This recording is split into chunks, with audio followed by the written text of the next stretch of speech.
Hello everyone, my name is Gulafsha और आप सभी देख रहे हैं मेरा official channel DU education club. I hope आप सभी ठीक होंगे और अपनी अपनी स्टडी बहुत अच्छे से कर रहे होंगे।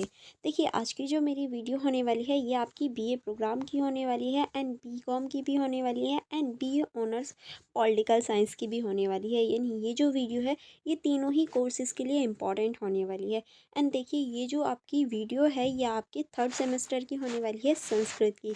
संस्कृत भी कौन सी, जो आपकी संस्कृत है फंडामेंटल्स ऑफ इंडियन फ़िलॉसफ़ी। अगर आपके पास ये बुक है जिसका हिंदी में नाम है भारतीय दर्शन के मूलभूत सिद्धांत, तो ये वीडियोस आप लोगों के लिए बहुत ज़्यादा इंपॉर्टेंट है। क्यों इंपॉर्टेंट है? क्योंकि हम लोग important question with answer cover कर रहे हैं। यानी अगर आपने ये सारी वीडियोस देख ली तो आप फुल बुक को कवर कर लेंगे इन वीडियोस के माध्यम से ही। अब देखिए, इतना तो टाइम है नहीं कि आप पूरी बुक को लेकर बैठें, बुक भी काफ़ी अच्छी खासी मोटी है, तो आप important question with answer cover कर सकते हैं ताकि आप एग्ज़ाम में अच्छे नंबर गेन भी कर पाएँ एंड अच्छे से पास आउट हो जाएँ। एंड देखिए, ये जो क्वेश्चन है ये पूरी ही बुक को कवर कर लेंगे। अगर आपने बुक भी पढ़ ली है ना तो वेल एंड गुड। आप जब इन क्वेश्चंस को देखेंगे आपको खुद रियलाइज़ होगा कि हाँ, ये पूरे ही चैप्टर यानी हर चैप्टर से लिए गए क्वेश्चन है। तो हर चैप्टर से क्वेश्चन लिए जाने की वजह से ये पूरी जो बुक है इसको कवर कर लेते हैं। ठीक है, तो आप वीडियो को लास्ट तक देखना एंड बदले में आप मुझे फीडबैक भी देना कि आपको ये वीडियो कैसी लगी। ज़रा सी भी हेल्पफुल लगे तो वीडियो को लाइक ज़रूर करना ताकि थोड़ी सी मुझे भी मोटिवेशनल मिले और मुझे भी थोड़ा अच्छा फील हो। ठीक है, क्योंकि मैं आप लोगों के लिए इतनी मेहनत कर रही हूँ, आपका भी थोड़ा सा फ़र्ज़ बनता है कि आप लाइक करें। इतनी लाइक छुपा कर क्या ही करना है। एंड देखिए, अगर आप इन सभी की सेल्फ स्टडी करना चाहते हैं तो उसके दो वे हैं। पहला रास्ता है कि आप मेरी यूट्यूब चैनल की मेंबरशिप ज्वाइन कर सकते हैं। दूसरा रास्ता मैं हमेशा वीडियो के लास्ट में बता देती हूँ, तो वीडियो को लास्ट तक ज़रूर देखना। चलिए फिर हम लोग स्टार्ट करेंगे। स्टार्ट का मतलब लास्ट थर्ड वीडियो में हमने जहाँ छोड़ा था, आज हम फोर्थ वीडियो की स्टार्टिंग वहीं से करेंगे। जी हाँ, हम लोग already part 1, part 2 and part 3 provide करवा चुकी हूँ मैं आपको। तो अगर नहीं देखा है तो चैनल को चेकआउट कर लो, अदरवाइज़ लिंक भी आपको डिस्क्रिप्शन बॉक्स में मिल जाएगा। ठीक है, चलिए फिर हम लोग बिना देरी करे, बिना टाइम वेस्ट करे हम लोग अपने पार्ट 4 की स्टार्टिंग करते हैं। ओके, नेक्स्ट क्वेश्चन है हमारा, न्याय दर्शन के 16 पदार्थ का वर्णन कीजिए। यानी जो न्याय दर्शन है उसमें जो 16 पदार्थ दे रखे हैं उनके ऊपर आपको डिस्कस करना है, उसके बारे में बताना है। चलिए भूमिका से स्टार्ट करेंगे। देखिए, जब भी आप आंसर लिखते हैं तो भूमिका, परिचय, इंट्रोडक्शन, ये सारी चीज़ें एक ही होती हैं और इन्हें लिखना बहुत ज़्यादा ज़रूरी होता है। ठीक है, चलिए स्टार्ट करेंगे। न्याय दर्शन के प्रवर्तक महर्षि गौतम को माने जाते हैं। यानी जो एक तरह से न्याय दर्शन है उसे महर्षि जो गौतम है उन्होंने लिखा है या उन्होंने सामने लाया है। न्याय दर्शन का मुख्य उद्देश्य यथार्थ ज्ञान की प्राप्ति और दुख से मुक्ति है। यानी जो यथार्थ ज्ञान है उसकी प्राप्ति करना और जो दुख है उससे मुक्ति यानी मोक्ष की प्राप्ति करना। इसके लिए न्याय दर्शन ने संसार और ज्ञान से संबंधित 16 पदार्थ यानी तत्वों का वर्णन किया। इसीलिए ये कहूँ, जो मोक्ष है उसकी प्राप्ति के लिए 16 पदार्थ या ये कहें तत्व इन्होंने दिए हैं, जिससे सही ज्ञान से मोक्ष संभव हो सके। यानी जो व्यक्ति है वो इधर उधर ना भटके और जो सही ज्ञान है उससे मोक्ष प्राप्त कर सके, उससे जो दुख से निवारण है या दुख से छुटकारा है वो पा सके। अब हम देखेंगे न्याय दर्शन के 16 जो पदार्थ हैं वो क्या क्या हैं। तो पहला है आपका प्रमाण। प्रमाण क्या कहता है? ज्ञान प्राप्त करने के ये साधनों को प्रमाण कहते हैं। यानी जो ज्ञान प्राप्त करने के जो साधन हैं वो क्या हो जाएंगे? प्रमाण हो जाएंगे। जैसे कि अभी ये वीडियो आप लोगों के लिए एक तरह से साधन का कार्य करती है ज्ञान लेने के लिए, क्योंकि आप अभी मेरी वीडियोस से क्या ले रहे हैं? ज्ञान ही तो ले रहे हैं, तो ये क्या है? प्रमाण है। न्याय दर्शन 4 प्रमाण मानता है। यानी न्याय दर्शन में 4 प्रमाण होते हैं। पहला होता है प्रत्यक्ष यानी डायरेक्टली ले लेना। फिर होता है हमारा अनुमान, अनुमान लगाना किसी भी चीज़ का। उसके बाद में है उपमान, फिर है हमारे शब्द। ये 4 चीज़ों को मानते हैं। ठीक है, अब हम आगे चलेंगे। दूसरा है हमारा प्रमेय। प्रमेय क्या है? प्रमाणों द्वारा जाने जाने वाले विषय प्रमेय कहलाते हैं। यानी जो प्रमाणों द्वारा जाने गए हैं या जिन्हें हमने जान लिया है वो क्या कहलाएगा? प्रमेय कहलाएगा। जैसे आत्मा, शरीर, इंद्रियां, मन आदि क्या है? हमारे प्रमेय हो जाते हैं। आई होप आपको पता चल गया होगा कि इंद्रियां क्या होती हैं, सेंसेस क्या होते हैं, जो कि हमारी 5 इंद्रियां होती हैं। ठीक है, नेक्स्ट है हमारा संशय। संशय क्या होता है? चलिए इसको देख लेते हैं। इसमें आप लिखेंगे किसी विषय में निश्चित ज्ञान ना होना संशय कहलाता है। यानी एक तरह से निश्चित ज्ञान ना होना, आधा अधूरा होना संशय कहलाता है। जैसे यह धुआं है या धूल, यानी देखो ये धुआं है या धूल पूरी तरीके से हमें पता नहीं चल रहा, क्योंकि धुआं भी एक तरह से कोहरे की तरह आता है और धूल भी कोहरे की तरह आता है। डिफ्रेंसेस करना कि धुआं है या धूल है क्या है, एक तरह से एक क्वेश्चन मार्क वाला क्वेश्चन हो जाता है, जहां हम पूरे स्पष्ट रूप से नहीं कह सकते। नेक्स्ट होता है हमारा प्रयोजन। प्रयोजन क्या है, जिन उद्देश्यों की पूर्ति के लिए ज्ञान प्राप्त किया जाए उसे प्रयोजन कहते हैं। यानी जिस उद्देश्य की प्राप्ति के लिए आप ज्ञान प्राप्त कर रहे हैं वो क्या है, प्रयोजन। जैसे कि आपका उद्देश्य क्या है, अपने एग्जाम में अच्छे नंबर गेन करना एंड पास आउट होना, तो वो क्या हो जाएगा, आपका प्रयोजन हो जाएगा। क्यों, क्योंकि यही आपका उद्देश्य है, और ज्ञान भी लेना। ठीक है, नेक्स्ट अब हम देखेंगे जैसे कि दुखों से मुक्ति। क्यों, क्योंकि हम दुखों से मुक्ति भी तो चाहते हैं। अगर आप पास आउट नहीं हुए तो दुख होगा, तो उससे मुक्ति के लिए भी आप जो ज्ञान है वो ले रहे हैं। नेक्स्ट अब हम देखेंगे दृष्टांत क्या होता है। किसी उदाहरण से किसी बात को स्पष्ट किया जाए उसे दृष्टांत कहते हैं। यानी जब हम एग्जाम्पल से किसी चीज़ को समझें तो वो इसके अंतर्गत आ जाती है। जैसे जहाँ धुआं है वहाँ आग है। यानी देखो अगर धुआं है तो जाहिर सी बात है आग लगी होगी, तभी तो धुआं है। तो ये हमारा एक तरह से उदाहरण हो जाता है। ठीक है, आगे बढ़ेंगे। अब हम देखेंगे सिद्धांत। सिद्धांत क्या है, जिस विषय पर सभी विद्वानों की स्वीकृति हो वह सिद्धांत कहलाता है। यानी जिस पर सब राजी हो जाए वो हमारा सिद्धांत में आ जाता है। नेक्स्ट होता है हमारा अवयव। अवयव क्या है, अनुमान के 5 अंगों को अवयव कहते हैं। यानी जो अनुमान के 5 अंग होते हैं उन्हें अवयव कहा जाता है। जैसे कि प्रतिज्ञा, हेतु, उदाहरण, उपन्याय, निगमन, ये सभी क्या है, हमारे अभिज्ञ में आ जाते हैं। उसके बाद में होता है हमारा तर्क। तर्क क्या है, संशय को दूर करने वाले सहायक विचार तर्क कहलाते हैं। यानी जो हमारी दुविधा है या ये कहें जो भी डाउट है उसको दूर करने वाले जो होते हैं उन्हें तर्क कहते हैं। नेक्स्ट अब हम देखेंगे निर्णय। निर्णय क्या है, तर्क और प्रमाण से प्राप्त निश्चित ज्ञान को निर्णय कहते हैं। यानी जब हमारा तर्क और प्रमाण से निश्चित हमें कोई ज्ञान मिल जाए, कोई आउटपुट निकल आए, वही हमारा निर्णय कहलाता है। ठीक है, आगे अब हम देखेंगे 10वां है हमारा वाद। वाद क्या है, सत्य की खोज के लिए किया गया शस्त्र सम्मत संवाद वाद कहलाता है। यानी जब हम किसी भी चीज़ की खोज करते हैं या सत्य की खोज करते हैं उस टाइम पे जो वाद विवाद बातचीतें होती हैं उनको वाद कहते हैं। ठीक है, चलिए आगे बढ़ेंगे। आगे अब हम देखेंगे जलप्रिय। जलप्रिय क्या, जिसमें जीतने की भावना हो और छल कपट किया जाए वह जलप्रिय है। यानी जिसमें सिर्फ जीतने के लिए छल कपट यानी कुछ भी हद तक जा सकते हैं वो हमारा जलप्रिय कहलाता है। जैसे कि आपने सुना भी होगा, प्यार और जंग में सब जायज़ है। यानी जो जंग है वो एक तरह से जलप्रिय हो जाएगा। ठीक है, उसके बाद में है हमारा वितरणया। वितरणया क्या है, जिसमें केवल विरोध किया जाए, अपना पक्ष स्थापित ना किया जाए वह वितरणय है। यानी सिर्फ किसी चीज़ का विरोध विरोध करना है लेकिन अपना जो पक्ष है, अपनी जो बात है वो नहीं रखना। ठीक है, उसके बाद में हमारा जो 13 है वो है हमारा हेत्याभास। जो देखने में हेतु जैसा हो परंतु वास्तव में गलत हो उसे हेत्याभास कहते हैं। यानी देखने में तो वो सच्चा लगे लेकिन रियलिटी में वही गलत हो। ठीक है, नेक्स्ट अब हम देखेंगे छल। किसी कथन का गलत अर्थ लगाकर विरोध करना छल कहलाता है। यानी किसी भी गलत या किसी भी चीज़ को गलत मानकर उसके साथ गलत करना या फिर उसकी बुराइयां करना छल कहलाता है। उसके बाद में 15 है हमारा जाति।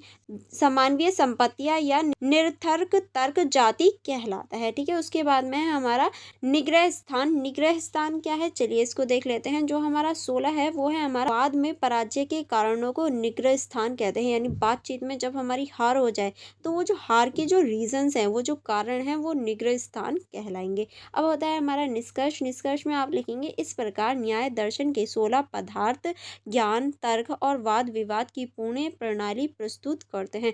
यानी जो हमारी वाद विवाद है, तर्क है, ज्ञान है, उसकी पूरी प्रक्रिया इन 16 के अंतर्गत आ जाती है। यह आपने भी अभी देख लिया। इसने सही ज्ञान से भ्रम दूर होता है और अंतः मोक्ष की प्राप्ति संभव होती है। यानी जो सही ज्ञान है उसमें से जो भ्रम है, उसमें से झूठी चीज़ें हैं वो निकल जाती हैं और जो मोक्ष है उसकी प्राप्ति हो जाती है। आई होप आपको ये क्वेश्चन अच्छे से समझ में आ गया होगा। आप नेक्स्ट क्वेश्चन की तरफ बढ़ेंगे। नेक्स्ट क्वेश्चन है हमारा अवैधव वेदांत की परिचयात्मक विवेचना कीजिए। चलिए देख लेते हैं अव्ययदेव जो वेदांत है उसकी परिचयात्मक जो विवेचना है आप किस तरह से लिखेंगे। पहले हम देखेंगे भूमिका। भारतीय दर्शन में वेदांत दर्शन का विशेष स्थान है। वेदांत का अर्थ है वेदों का अंतिम भाग, यानी जो वेदांत है वो वेदों का अंतिम भाग कहलाता है, अर्थात उपनिषद, यानी वेदों को ही उपनिषद भी कहते हैं। वेदांत में विभिन्न रूपों में अव्ययदेव वेदांत सबसे अधिक प्रसिद्ध और प्रभावशाली दर्शन है। यानी देखिए जो वेदांत है उनमें भी सबसे ज़्यादा जो प्रमुख है या सबसे ज़्यादा जो इम्पोर्टेंट है वो अवयव वेदांत होता है, जो कि सबसे प्रसिद्ध है। इस दर्शन में प्रमुख आचार्य आदि शंकराचार्य माने जाते हैं और इस दर्शन के जो आचार्य हैं वो शंकराचार्य को माना जाता है। अद्वैत वेदांत का मुख्य उद्देश्य ब्रह्म और आत्मा की एकता को प्रोत्साहित करना है, यानी जो ब्रह्मा और आत्मा की जो एकता है उसको बढ़ाना ही इसका प्रमुख उद्देश्य है। ठीक है, अब हम आगे चलेंगे। आगे अब हम देखेंगे अद्वैत वेदांत का अर्थ। इसका क्या अर्थ है? अद्वैत का अर्थ है दो नहीं, यानी अद्वैत का अर्थ ही होता है कि दो नहीं होना। अद्वैत वेदांत के अनुसार सत्य केवल एक ही है, ब्रह्मा, यानी सत्य सिर्फ एक है, वो है ब्रह्मा। आत्मा और ब्रह्मा में कोई भेद नहीं होता। अंत ब्रह्मस्म, यानी अंत जो है वो ब्रह्मा ही है और ब्रह्मा से ही शुरुआत है। नेक्स्ट अब हम देखेंगे ब्रह्म का स्वरूप। ब्रह्म का स्वरूप क्या है? अद्वैत वेदांत के अनुसार ब्रह्म के अंतर्गत आप लिखेंगे एक है, निराकार है, यानी कोई भी आकार नहीं है, निरस्त है, सर्वव्यापी है, सच्चिदानंद स्वरूप है, ब्रह्म की एकमात्र परम सत्य है, यानी ब्रह्म ही एकमात्र परम सत्य है, यानी ब्रह्म से ऊपर कोई भी सत्य नहीं है। ठीक है, नेक्स्ट अब हम देखेंगे जगत की स्थिति, यानी जो जगत है उसकी स्थिति कैसी है। अद्वैत वेदांत में जगत को मिथ्या कहा गया है, यानी जगत को मिथ्या नाम से जाना गया है, जिसका अर्थ यह नहीं कि जगत बिल्कुल असत्य है, बल्कि यह अज्ञान के कारण सत्य प्रतीक होता है। यानी देखिए इसका अर्थ है कि ये ऐसा नहीं कि जगत जो है वो बिल्कुल असत्य है, ये एक तरह से अज्ञान है, यानी इनके पास ज्ञान नहीं है जिसकी वजह से ये सत्य प्रतीत होता है। जैसे कि इसी में सांप का भ्रम, यानी किस तरह से देखो रस्सी को देखते हैं तो कभी कभी कुछ लोग बताते हैं कि रस्सी को देख के सांप जैसा प्रतीत होता है। वो क्या है, एक तरह से उन्हें ज्ञान की इतनी ज्ञान उनके पास इतना नहीं है जिसकी वजह से वो क्या करते हैं, रस्सी को देख के सांप बता देते हैं। नेक्स्ट अब हम देखेंगे आत्मा और ब्रह्मा की एकता किस तरह से। अद्वैत वेदांत के अनुसार व्यक्तिगत आत्मा और परमात्मा अलग नहीं है, यानी इनके अनुसार जो व्यक्तिगत आत्मा है और परमात्मा है वो एक ही है, क्योंकि ईश्वर भी कहता है कि वो हर मनुष्य में बसता है, तो इस वजह से इन्होंने दोनों को कनेक्ट किया है। ठीक है, नेक्स्ट अब हम देखेंगे अद्वैत के कारण आत्मा स्वयं को अलग मानती है, यानी अद्वैत कहते हैं कि वो अपने आप को ही अलग मानते हैं, स्वयं ही। ज्ञान से यह भ्रम दूर होता है और ज्ञान ही जो है वो हमें इस भ्रम से, इस झूठ से दूर करके आत्मा और परमात्मा को एक बताने का प्रयास करता है। ठीक है, नेक्स्ट अब हम देखेंगे माया और अद्वैतता किस तरह से। माया ब्रह्म की वह शक्ति है जिससे जगत की उत्पत्ति प्रतीक होती है, यानी माया जो है उसी से ब्रह्म की जो शक्ति है और जगत की जो उत्पत्ति है वो हुई है। अविद्या के कारण ही आत्मा अपने वास्तविक स्वरूप को भूल जाती है, यानी ज्ञान ना होना, अविद्या होना ही एक तरह से क्या है, अपनी जो वास्तविक चीज़ें हैं उनको भूलने का कारण होती है। नेक्स्ट आगे चलेंगे। आगे अब हम देखेंगे मोक्ष की अवधारणा, यानी इसके अंतर्गत मोक्ष की क्या अवधारणा दी गई है। अद्वैत वेदांत में मोक्ष का अर्थ, यानी जो अद्वैत वेदांत है उसमें मोक्ष का क्या अर्थ है, इसमें आप लिखेंगे आत्मा का अपने ब्रह्म स्वरूप का ज्ञान प्राप्त करना, यानी आत्मा जो है वो अपने ब्रह्म स्वरूप का जो एक तरह से ज्ञान है वो उसे प्राप्त करती है। मोक्ष किसी नए स्थान की प्राप्ति नहीं बल्कि अज्ञान का नाश करना है, यानी देखो मोक्ष का मतलब ये नहीं है कि हमें एक नया स्थान मिलेगा या फिर नई जगह चले जाएंगे, नहीं, जो हमारी अज्ञानता है उसको दूर करके ज्ञान प्राप्त करना ही मोक्ष कहलाता है। ये नहीं है कि हम अपना घर छोड़ के या अपनी जगह छोड़ के कहीं चेंज कर लेते हैं, पहाड़ों में चले जाते हैं तब मोक्ष प्राप्त होता है, नहीं, बस जो हमारी अज्ञानता है, यानी जो हमारा ज्ञान जो हमारे पास नहीं है उसको छोड़कर ज्ञान की ओर बढ़ते हैं और ज्ञान अर्जित करते हैं, यानी ज्ञान को लेते हैं, जिससे क्या होता है, हमें मोक्ष की प्राप्ति हो जाती है। चलिए अब आगे बढ़ेंगे नेक्स्ट पॉइंट की तरफ।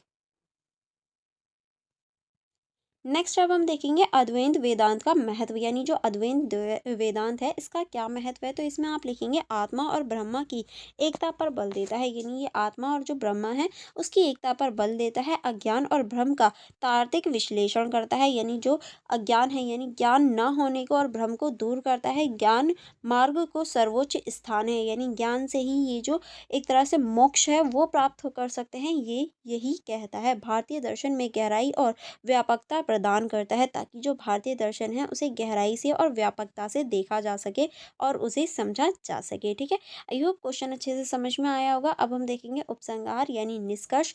निष्कर्ष में आप लिखेंगे इस प्रकार, अद्वैत वेदांत एक उच्च आध्यात्मिक और दार्शनिक सिद्धांत है जो मानव को बताता है कि वास्तविक सत्य एक ही है। आत्मज्ञान के माध्यम से मनुष्य अपने संबंधों से मुक्त होकर परम शक्ति और आनंद को प्राप्त करता है, यानी जो आत्मज्ञान होता है उससे मुक्त होकर जो एक तरह से परम शक्ति है और जो शक्ति है आनंद है उसे प्राप्त करके मोक्ष की प्राप्ति कर लेता है।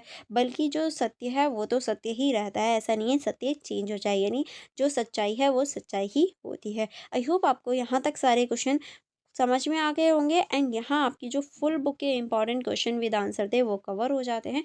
अगर कहीं डाउट या कोई प्रॉब्लम हो तो आप मुझसे कमेंट बॉक्स में पूछ सकते हैं। और कैसी लगी ये वीडियो आप मुझे ये भी बताना, क्योंकि मैंने सारे ही इंपॉर्टेंट क्वेश्चंस को कवर किया है। एंड देखिए ये जो है ये पूरी ही फुल बुक की हो जाती है एंड आगे और भी ऐसी जो आपके सब्जेक्ट से रिलेटेड वीडियोज़ हैं वो आपको मिलती रहेंगी। तो आप मेरे यूट्यूब चैनल को सब्सक्राइब कर लीजिए एंड आप मेरा टेलीग्राम ग्रुप भी ज्वाइन कर लीजिए। यहाँ आप जो भी क्वेरी हो आपकी, या अगर पर्टिकुलर किसी सब्जेक्ट की वीडियो आपको चाहिए तो आप मुझे वो भी बता सकते हैं, मैं आपके लिए प्रोवाइड करवा दूँगी। एंड आप मेरी इंस्टाग्राम आईडी भी चेकआउट कर सकते हैं, क्योंकि यहाँ मेरी जो अपकमिंग वीडियोज़ होती हैं उनकी इन्फॉर्मेशन आपको मिल जाएगी। एंड आप मेरा जो टेलीग्राम चैनल है उसे भी ज्वाइन कर सकते हैं। यहाँ आप जो है वो नोट्स देख सकते हैं। जी हाँ, ये सेकेंड वे हो जाता है नोट्स को देखने का। तो अगर आप सेल्फ स्टडी करना चाहते हैं तो मेरा टेलीग्राम जो चैनल है उसको भी ज्वाइन कर लेना।